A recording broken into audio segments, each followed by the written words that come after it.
here, and it's all collapsed.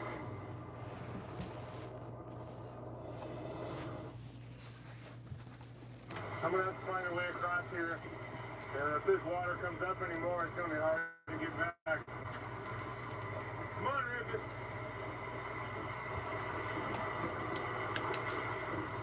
Crossing here is the shortest distance and the fastest walking to get to those traps, so I'm gonna go for it.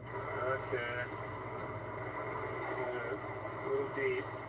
Gotta eyeball the river. I don't have hip boots, so I'm kind of at a disadvantage there. Okay, this is kind of the worst spot here, I think, but the deepest flow. It's a cold day. I may be dressed a little light. The sun's gone away. There's a cold breeze, and if I fall in that water there, I'm going to be hypothermic in no time. It's just too deep. Step in the middle, I got to step across. Oh.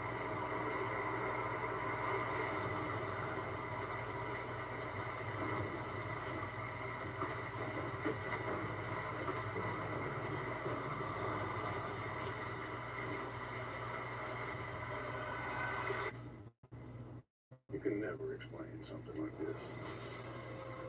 You think you're smarter than me since you caught me? You're insane. See anything strange? Where's the boat? It's a good question. Seems healthy to me. What about what's on the patient's mind? Is that true? Why would I make it up?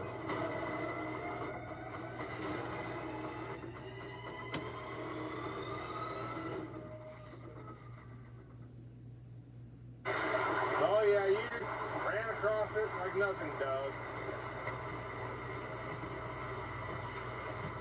I'm cutting across a little finger of land over to that smaller creek where the beaver traps are, and hopefully they're still there. Ooh! Yeah, it flooded in here pretty damn good. Wow. Just 8 days ago, the creek and surrounding area were iced over, but the melt is transforming the landscape. It looked like a flood had come through there. We could see where the creek had jumped the bank and gone flown out across the brush and stuff. I bet a ice dam upstream gave way with the warm weather, and a little pulse of water just went surging through here.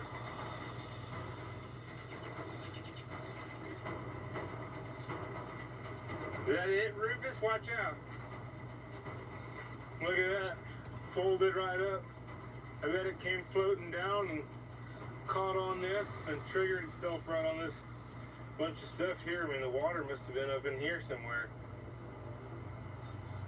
Here's another one. None of them are where I left them. I should have had a third one right there by the dam, but it's blown out. Didn't take too long to see two of my traps. They had been washed downstream, maybe 30, 40 yards, 50 yards from where I'd set them. All right, here's one. These are the only big traps I have that I can use for stuff like lynx or wolverine or beaver, so it's pretty low class of me to go and lose them and let them get washed down the creek.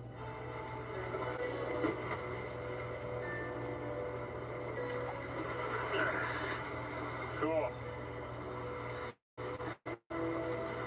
I got wet here once before. I'd like to not do it again. Oh, good, good. Trap's still on here. No, it's not set anymore either.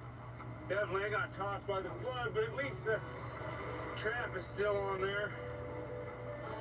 I got one more that was set right in the corner by that dam. It's gone somewhere downstream, I assume. I'll have to look for it next. I'm hoping that it's still wired to the pole, because if it comes loose of the pole, it's going to be a lot harder to find. Rufus, come on, let's go. Help me sniff out that last trap. It's probably here right at the bottom of the dam. What's that?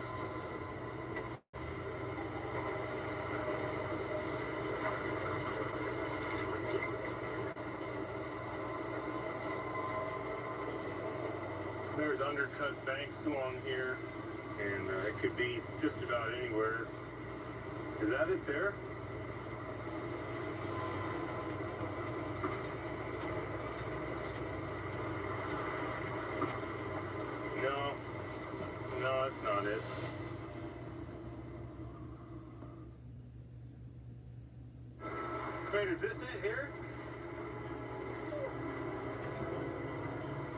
Yeah, that's just some stick in the mud. I thought I saw a little something like a dark shape in here, but it's probably just nothing. I'm just hoping it's right here. I've probably been up here 20 times checking these beaver traps and never gotten one. And now I'm on a trap hunt. That just kind of feels like a big failed enterprise. I got downstream a little ways and I'm looking in every deep hollow hole and I'm just seeing deeper water and more undercut banks. Come on, buddy. I hope I didn't lose that trap. And I'm just heading back to the dam to check that deep spot. Maybe it's in there. I mean, that's the best guess I can think, is I just overlooked it. Come on, Rufus. Come on. What is it, boy? You got something down there? Rufus is awesome for this. He helps out, and he's great company. What is it, boy? Yeah. Rufus is one of my most important assets out here. He's extra eyes and ears. What do you see, buddy? Wait a second. No, see, there's a beaver. There's a beaver. There's a trap. There's a pole. There's a beaver. Oh, yeah. Oh, look at that. Look at there. Look at there. Hey there, Rufus. You're going to eat good tonight, buddy. Oh, a little beaver meat. Oh. And beaver meat is just like the most nutritious thing for dogs. I think there is. They love it. Get back. Get back. This is mine. Leave it alone. Stay out of there. Try to keep it up out of the dirt. Oh, yeah. Cool. You leave it alone. Hey, leave it alone. He is so excited when I pulled that thing out of the water. This is the first beaver I've ever trapped. And it looks like a pretty nice one here. After struggling all winter to find food, Morgan's first beaver catch is a welcome change. Wow. Could this trap off this beaver's head? Poor fellow. It's a hell of a way to trap a first beaver. Just kind of dumbfounded, happy, but just randomly surprised at the way things go. You just don't expect that. And now I've got castor, so hopefully I can get some real lure made up. Castors are like a scent gland that produce this smell that's really attractive to all sorts of animals, especially beavers. If I have that, some lure, I might have a lot better success. I don't think this pack's gonna fit all these traps, plus that beaver. I think what I'm gonna do is just wire these traps up that tree where they're safe from floods and high water. This trapping thing, I just don't know enough. I'm gonna have to learn some more, but the season's still open for another month. Yeah, Rufus, what do you think, you're gonna fit in there? I'm gonna carry you home? I don't think so. All right. Now that I know that it's possible or I can do it, I can hopefully refine my technique, add a little scent, do a little bit better job scouting, reach out there a little further, and get a few more. All right, Rufus, let's hump this beaver home.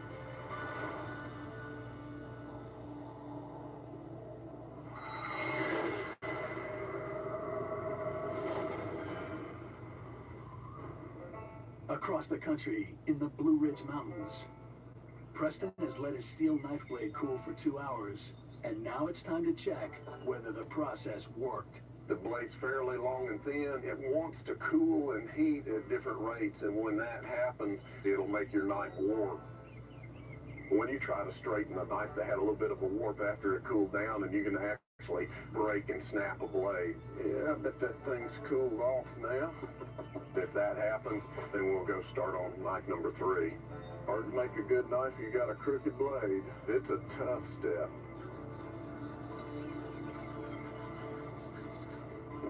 There goes everything. I need to have a straight blade in order to be able to get a super sharp knife to be able to make that kill effective. I think that's good enough.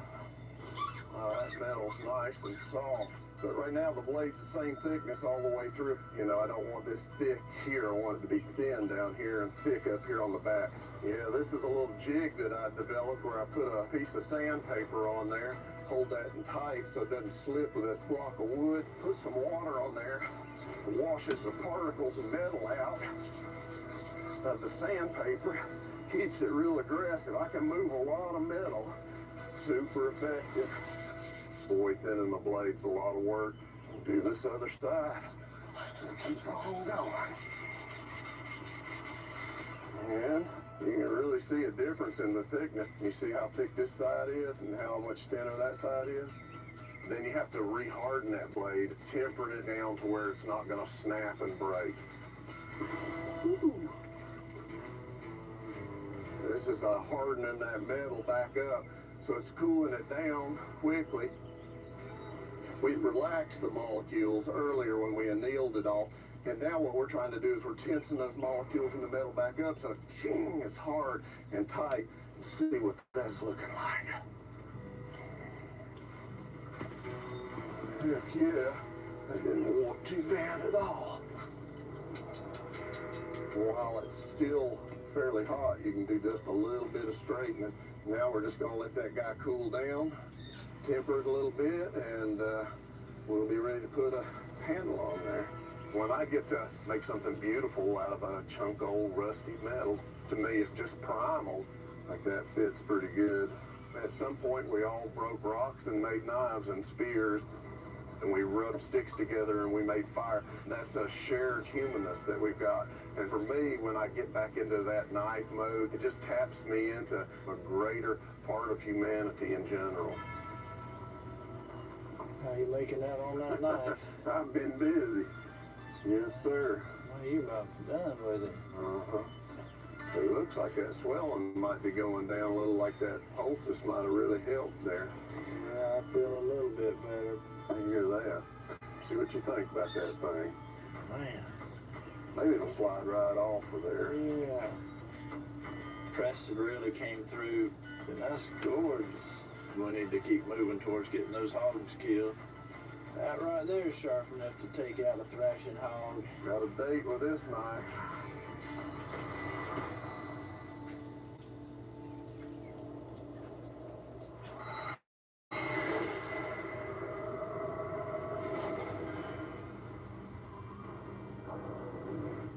When day breaks over Alaska, Marty gets to work closing up his cabin.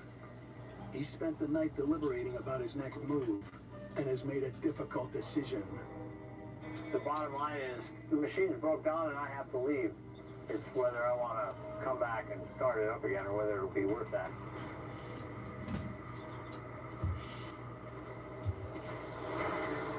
You can only do one thing at a time, and right now I got to get out of here. And then I'll have to start considering the rest of the stuff later on. I don't know what the next step is, what I'm going to have to do. I could easily say, maybe I should just quit. But I have to keep going. I'm not ready to just give out.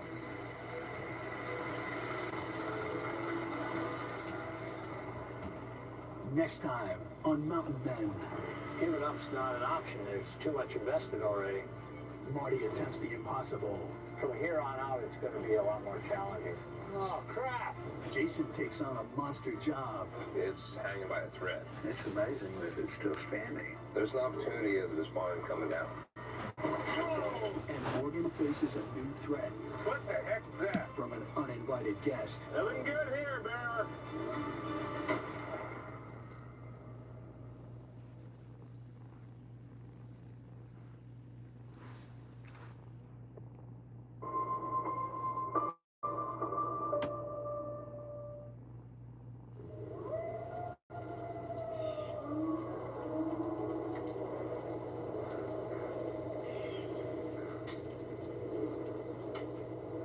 Previously on Mountain Men, Morgan races the early melt Snow melt's starting to happen. to recover a crucial lifeline. I gotta get my traps out of the creek before the high water comes. Hi, Wash away. vecino. Wait a second. There's the beaver. Oh, yeah. Oh, look at that. While Marty loses big in Alaska What the heck? Crap! The machine's broke down. and is forced to retreat. Can only do one thing at a time, and right now I got to get out of here. Trying to figure out what the next step is, what I'm gonna have to do. I can't afford for it to be a game over.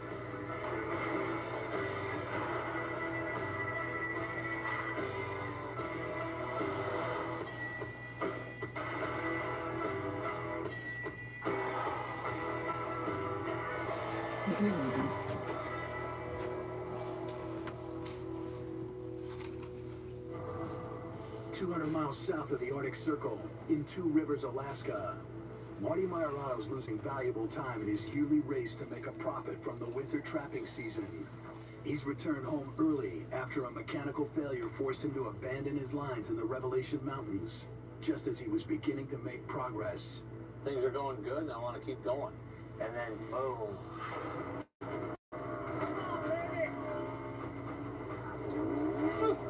Crap! It just got too hot and the engine seized. Marty's season has been plagued by costly slowdowns, as his 15-year-old machine struggled to navigate the record-setting deep snows he encountered this year.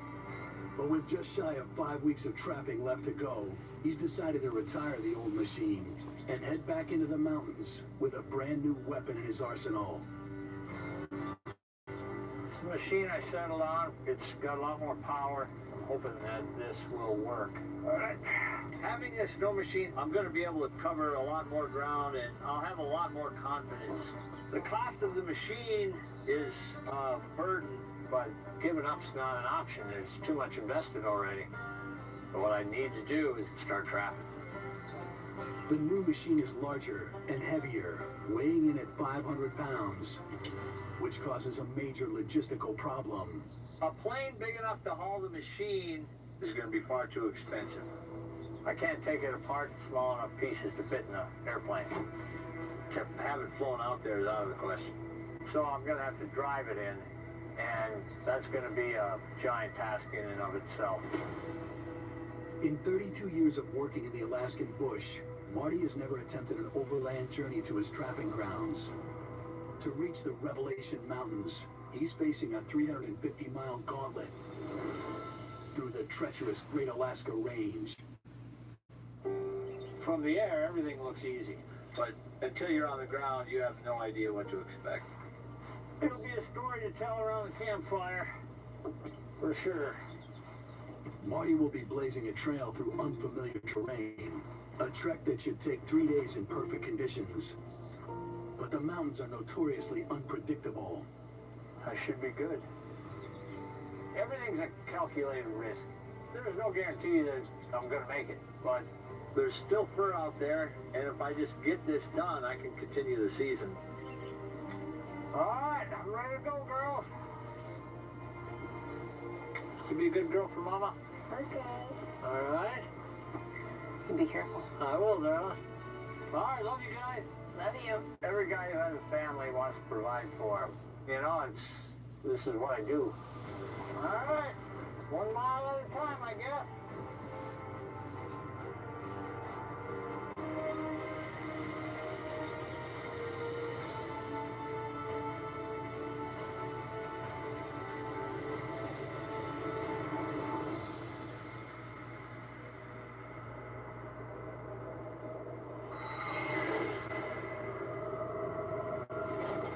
In the Great Alaska Range, a coastal inversion effect has carried currents of warm air into the valley that Morgan Beasley calls home. An early spring means rising temperatures, conditions that are less than ideal for harvesting and preserving meat. Morgan will have to act fast to make good on the first beaver he's ever trapped. Beaver is a great source of food for Rufus and I, and the beaver fur is really warm and be great for some winter garments. I can't wait on this. The weather's so warm, I gotta get this beaver skinned up and cooked up and get the hides stretched out and dried. These are nice and sharp.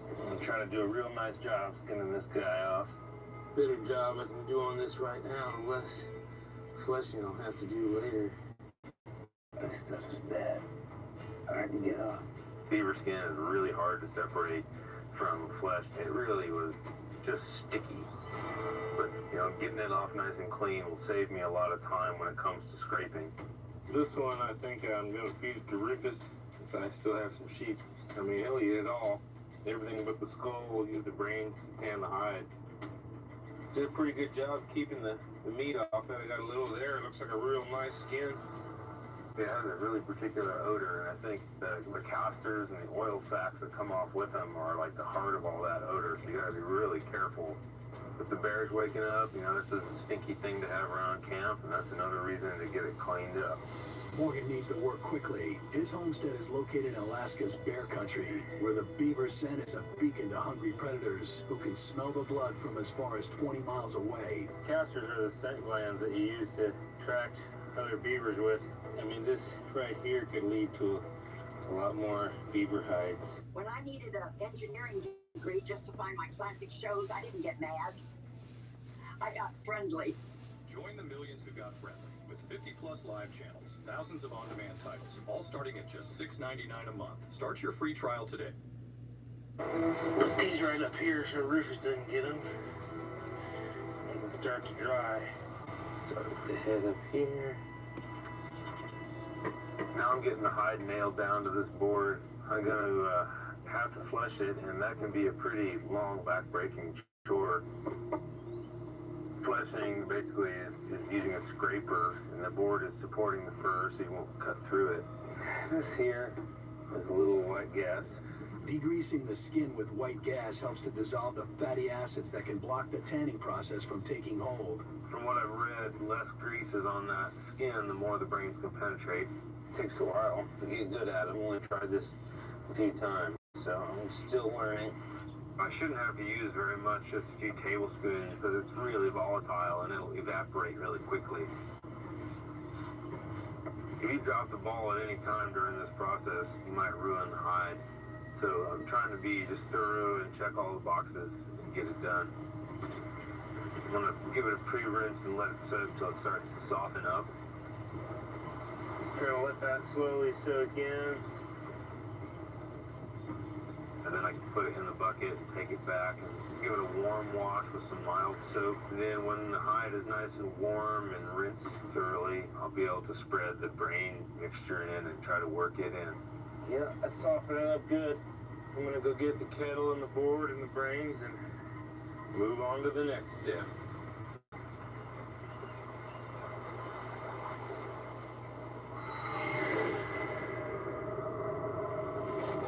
Back in the lower 48, Tom Orr's come to Idaho on a tip from his brother Jack that the untapped bounty of the Snake River could help turn around his failing season. Early signs of mink and beaver have been encouraging, yielding about $500 so far. Now with his traps left to soak for the next 2 days, Tom isn't wasting his downtime. He and Jack are setting out to tackle a nuisance that requires Tom's trapping expertise. Jack's meadow out here is full of badger holes.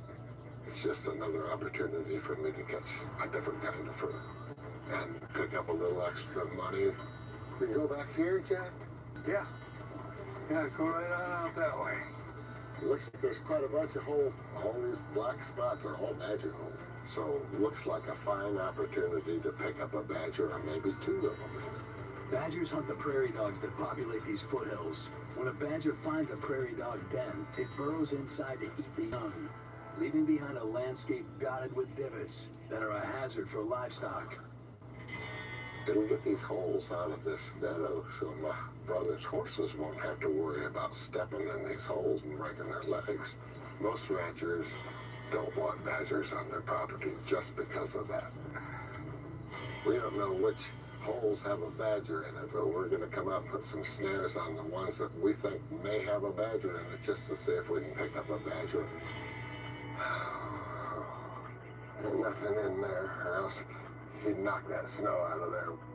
If a badger lived in that hole and he came out and walked through this stuff, he'd leave a path like so, because belly drag, right? Yeah, their belly would drag, their tail would drag, and they have real short legs. There's another one right there. Yeah.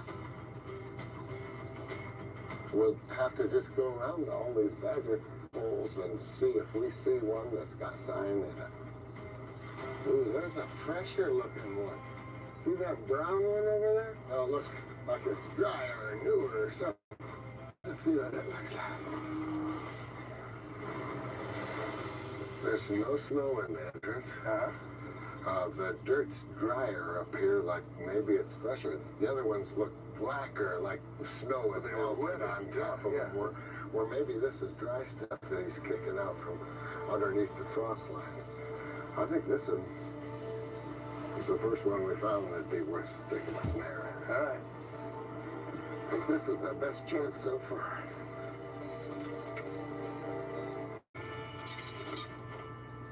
I'm going to put a snare, which is made out of cable, over that hole.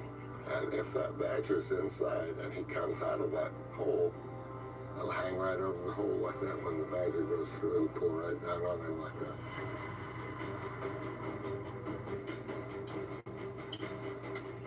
You did a good job. That'll hold the badger right there, buddy.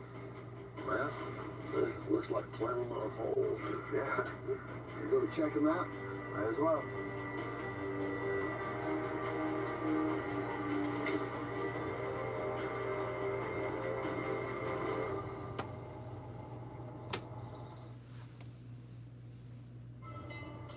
In Idaho's Lost River Mountains, Tom and Jack are trying to pin down a badger that's been tearing up the livestock pasture. This one looks good. All right. I don't see any snow in the hole, and it kind of looks fresh up here where he's been digging.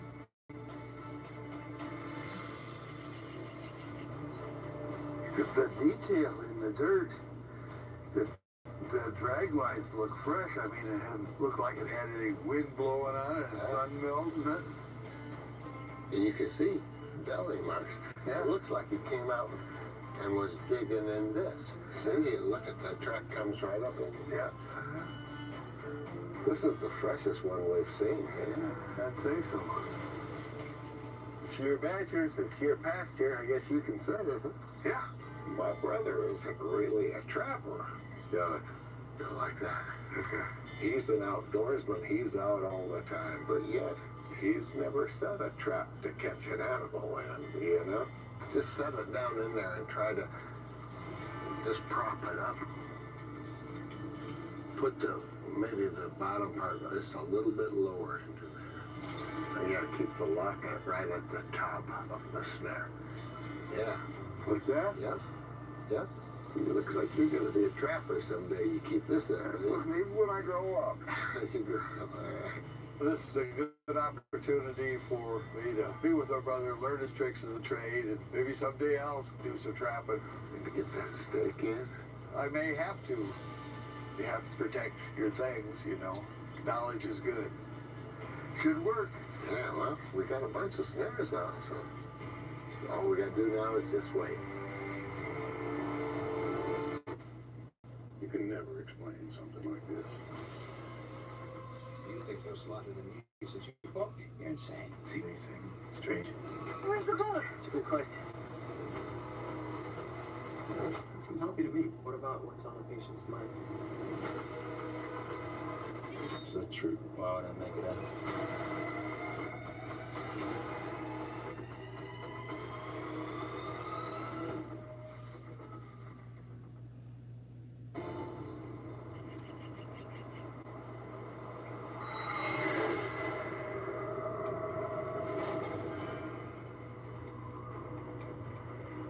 Deep in the Alaskan interior, Marty's making good headway on the trek back to his trap line in the Revelation Mountains, covering nearly 50 miles of flatland in record time.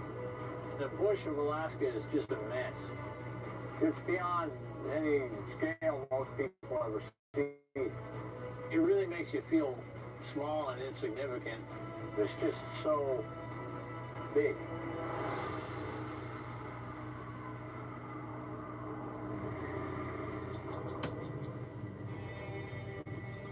Caribou. This high country, as sparse as it looks, it actually has a lot of critters. Seeing animals, you know, caribou, it's cool. To me, that makes it all worthwhile. But now, the easy stuff's behind me. From here on out, it's going to be a lot more challenging. Sitting between Marty and his trap line is the Great Alaska Range. 400 miles of high peaks that carve a rocky spine across the landscape. I've got to break over the spine of the Alaska Range and drop into the north side. To stay on target, Marty needs to punch through the mountains before nightfall, but he begins his ascent with only 2 hours of daylight left.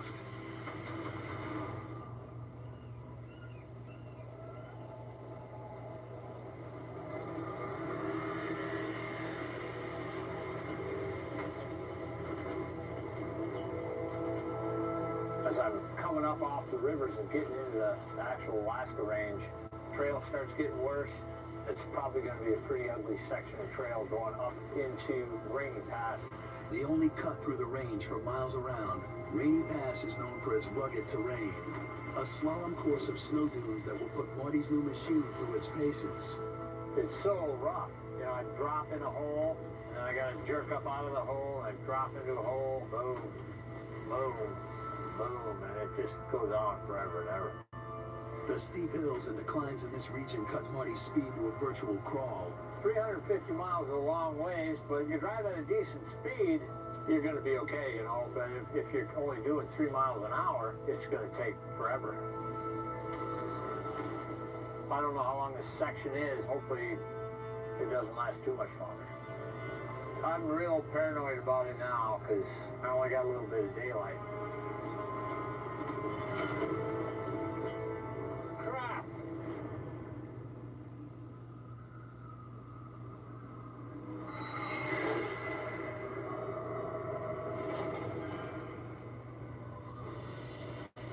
In the Great Alaska Range, Morgan is hard at work breaking down his beaver kill into usable parts. With the hide drying in the sun, the next step is to harvest the meat. I think beaver is probably Rufus's favorite food. I'll get all this cooked up and keep it in a cool place. It'll feed Rufus for a couple of weeks, really. He loves the beaver meat, and it's very good for him. So I'm going to cook it with a couple cups of rice to balance things out. And he'll be eating good for the next week or so. I'm gonna see if I can get brains out of this beaver head for tanning that skin. The brains have a magic property, I don't know the chemistry behind it, that somehow soften the hide and help preserve it over time, so you get a usable soft fur. I can just pop to the back of the skull plate off, and there's the brains. Beaver brains. I need to get all of them out of there so I have enough. They say that every animal has enough brains to tan its own hide. You know, I want to get every little speck out of there. Okay. I think that's all of them. Not a whole lot of brains to a beaver. Hopefully it's enough. If there's not enough, then the hide won't really get tanned. I'll mix these with some water to thin them out so they get all the way across the hide when the time comes to actually tan it. Those are nice and warm. Those flies are gonna like this. Really, you want to get as much penetration with those brains as you can. You want every last bit of skin to be soaked with this brain solution. So now I have to keep it moving as it dries. That's what the rope's for. If any time I don't keep it moving, basically, those brains will start to set up. Pulling it over the rope and stretching it, it's making the skin fibers kind of come apart and take in more brains, and just keeping it moving makes it dry into a pliable form. It's almost there. It's nice and dry.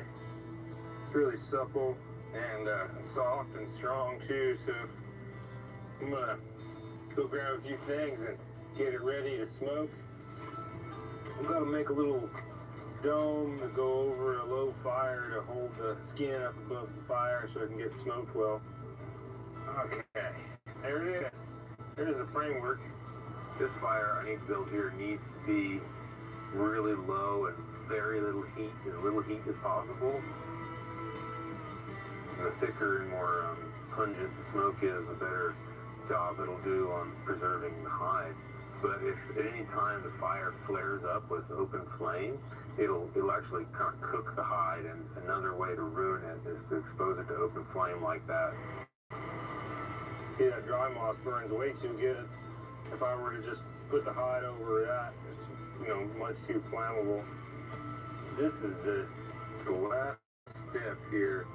So once it's smoked and tanned with the brains, it should be soft and it should be preserved, and it's ready to use to make into whatever your little heart desires. So I just hope that the smoke works out good. What the heck is that? Rufus, come! Nothing good here, Bear. Rufus, no!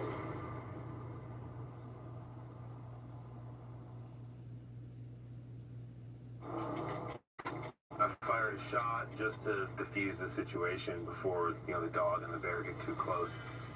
Rufus is on its trail. Rufus, come here! Rufus took off, and I'm really nervous. I don't want him in the brush with that bear. Come on, leave it! My focus got so intense. It's the first bear that's come into the yard, and I didn't know what he was doing. Good boy. Boiling beaver guts on the fire. That's got to smell pretty distinct to a bear. The horses were all staring at something. Finally, there it was, a big dish-faced grizzly head and looking from right across the creek. Nothing good here, Bear. Maybe it was all the beaver stink, or maybe it was just coincidence. I don't know, but I need to be real careful. He might come back through the woods. Big wake-up call to see one right there in your yard. I want to follow his tracks, or her tracks, to make sure it's not circling the house. I want to make sure that it's leaving the country, and gets the picture to get out of here. Morgan must tread carefully. Alaskan grizzlies can cover 100 yards in less than 6 seconds. Their jaws have a bite force strong enough to crush a bowling ball. And worse, even if Morgan scores a shot to the heart, a surge of adrenaline can keep a grizzly alive long enough to tear its killer apart. You can see, the amount of damage he did. Ran right through here. See the trees knocked aside. And what I don't want to see is the bear circling back around. So I'm going to follow just a little further to make sure he's staying on a course that takes him away from the homestead.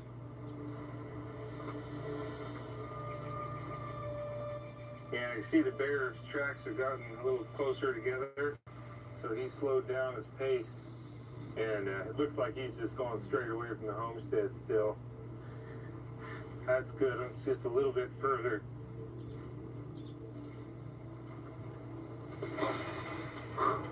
Oh. Okay, sorry, nothing. Just lifting jumpy. Sorry. Not the bear, just a stump or something. His tracks got closer together and closer together till he was just walking again, and that was probably a half mile from the homestead. And at that point, I could see he was just going straight. Even for apex predators, finding food in the Alaskan wild is a constant struggle. Bears have adapted by becoming opportunistic hunters. Once they discover a food source, they're likely to return until it's depleted. I think he's just out of here. His course has stayed the same for like half a mile, and I don't think he's going to circle back around, but I'm not going to sleep very well tonight, knowing that he's around here. I better get back and make sure he hasn't doubled back, but I think he's just gone. Everyone's going to be on their toes from now on, I can guarantee you.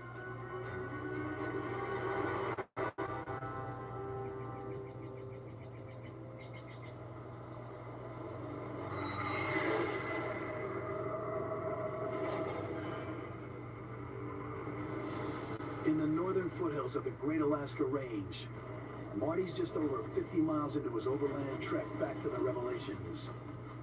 But the steep up and downs of the snow dunes of Rainy Pass are putting his new rig under stress.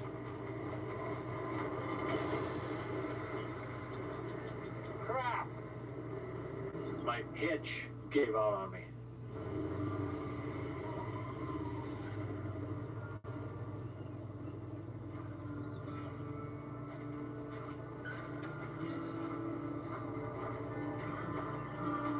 I was hoping it would come unhooked, but it broke.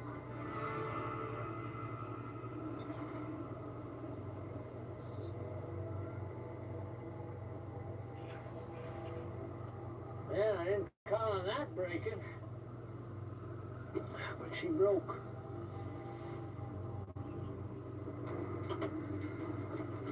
Marty packed a spare hitch in his gear, but it's the only replacement he has on hand.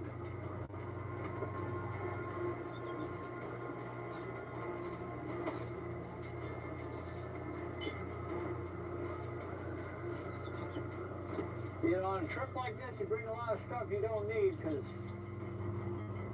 all of a sudden, It's the most valuable thing in the world. Okay, so that works. But that hitch breaks, so I got problems. The sled back there, it's heavy. I got a lot of gear on for this trip, and you know, it's just constant banging and slamming, and it just beats the hitch up. You just gotta go slow, and I need to get through those mountain passes before it gets dark. Nighttime temperatures on the north face of the Alaska Range can dip more than 20 degrees colder than conditions on the southern side of the mountains. Marty's looking to break through the pass to make camp on the warmer side, where it's 30 degrees. Whenever you're in the mountains, things can change drastically fast. Typically, this north side has a lot of wind and pretty tough to see anything. Hopefully it won't get worse than this.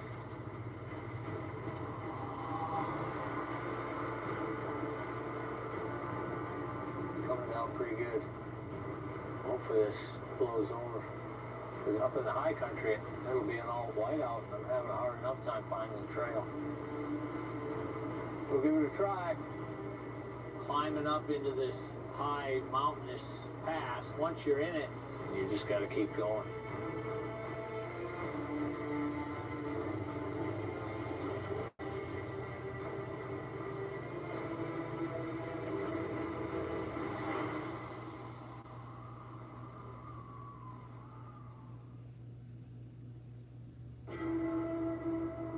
In Alaska, Marty climbs through Rainy Pass, hoping to reach the south face of the Alaska Range before the snowfall blocks his way. One down, I know it's going to get a lot worse. We'll just see how it goes, I guess. If it gets bad, I'm in trouble. When you're in a whiteout, you can't even see the trail. Everything's just white. If you can't see, you're probably going to crash. So I got to get out of here.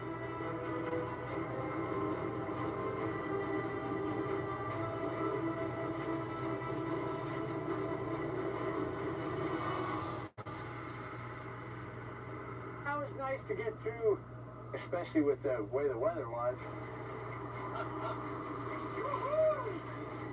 I'm through the pass. I'm back into the timber. I'm not going to push my luck. Great spot to reset, set up camp, get some good rest. Tomorrow's another day, and we'll deal with whatever comes up then. But the harder stuff is coming, and it's going to get a lot worse before I get there.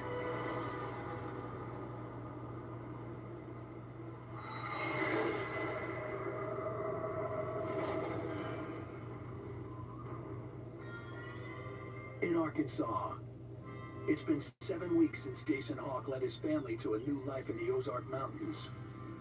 In the time they've spent building up their homestead, the family's food supply has dwindled to the barest essentials. Well, we're getting down there, but we knew it was going to be like this heading out. Yeah. It's always rough getting settled around a new homestead, building up infrastructure, getting power, running water, finally getting a sink in the house. And where we're at, it's hard. It's hard to get by. We're all right on staples. We're really low on like fresh produce and meat. To sustain a life here, the Hawk family needs to establish a steady source of food. Things are getting there, but we need stock. Mules, chickens, cattle, get in some goat. We don't have milk right now. Eggs, we're having to trade with neighbors and try to get some things done. I really need to get the barn shored up, get it ready for some stock. The homestead, without a stock, it's just camping. Livestock will feed the family in more ways than one, providing meat, eggs, and dairy, and also a steady source of fertilizer to help grow crops. But it's been decades since the 160-year-old barn on the property has been in working condition. There's sections of the roof that's missing, portions of the support beams that are rotted, areas that are off its foundation. In order to bring it operational, there's a lot of work. Goes down. John is my uncle. He's come up and help out. Around these parts, you need a hand with something, you always call a buddy or call your kin and will show up and give you a hand. Alright. Yeah. Digging tools, hammering tools, sawing tools. What are you getting me into? I didn't tell you about this, already? You said Mary had food. That's why I'm here. Well, she does. And there's a barn we gotta do. Okay. The whole thing is kind of cattywampus would be the technical term. John's been a commercial builder for years. Carpentry, construction, man knows it inside and out. If it shifts anymore, it's going to be straight off the foundation, and I don't have time for that. Well, it's not going to get done by us just standing here. That's for damn sure. Well, let's get out of here. A build like this, there's several things that need to be done. The first thing, we've got to make sure that the downhill foundation that's supporting the most weight is secure. I think you're starting to see a little bit of the problem. We have a problem here. Ozark settlers built barns on stone foundations to prevent contact with the moist soil and prevent rot. But after more than a century, the downhill half of Jason's barn has slid to the edge of its foundation and is at risk of sliding off. I wouldn't pull on anything too terribly hard. There's a lot of clay in here. It's been pretty wet.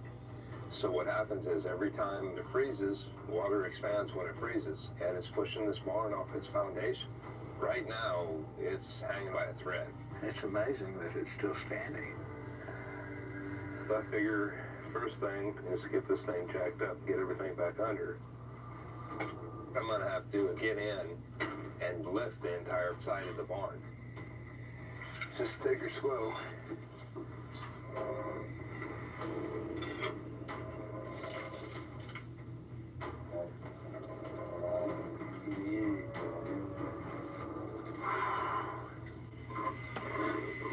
She's creaking and groaning now. It's starting to get heavy.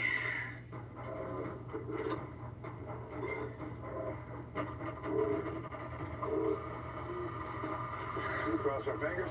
Yep.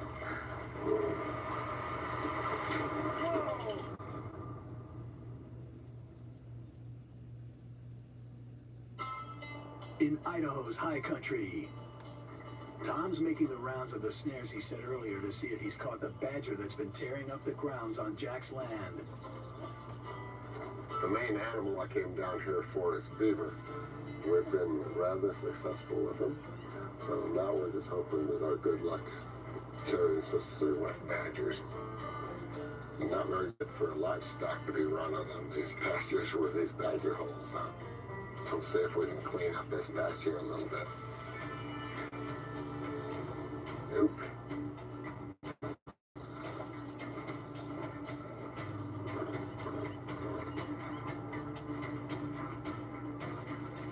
No. They gotta be in one of these damn holes.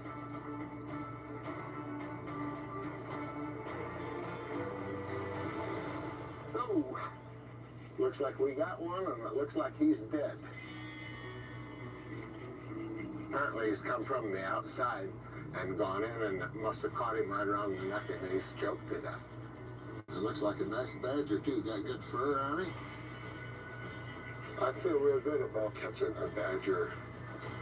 It's been 3 years since I caught the last badger. All right, it's just another paycheck added to the beaver skins.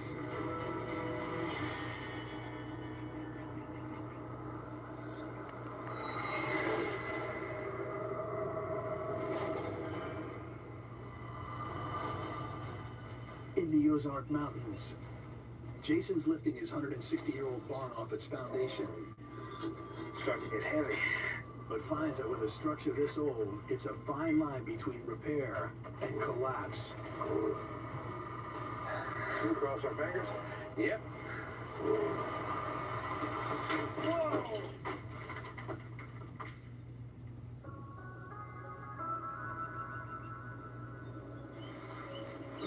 It's all good. Oh, man. It slammed that down. I felt it go straight up my spine. Raising the foundation caused one of the rotten support beams in the roof to break. Now this section it was supporting is at risk of falling apart. Before we can even take the weight off the foundation, the first thing we've got to get out the rotten log.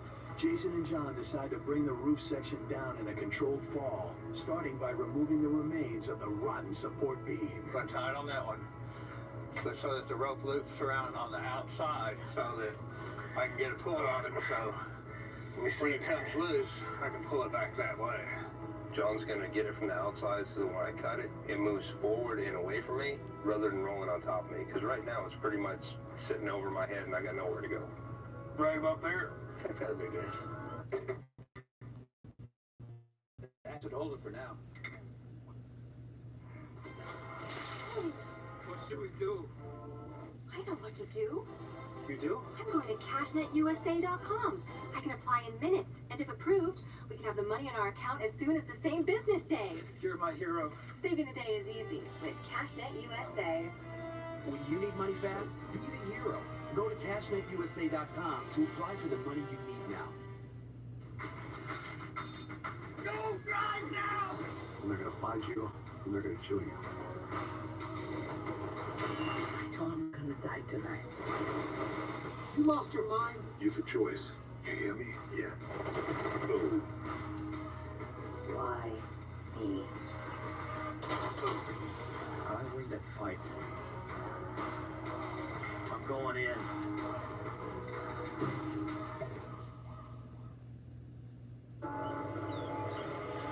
This has the potential to drop into a disastrous set of circumstances pretty quick. We're trying to do whatever we can to actually make everything as safe as possible on a job that's just sketchy as hell. You throw that tank top you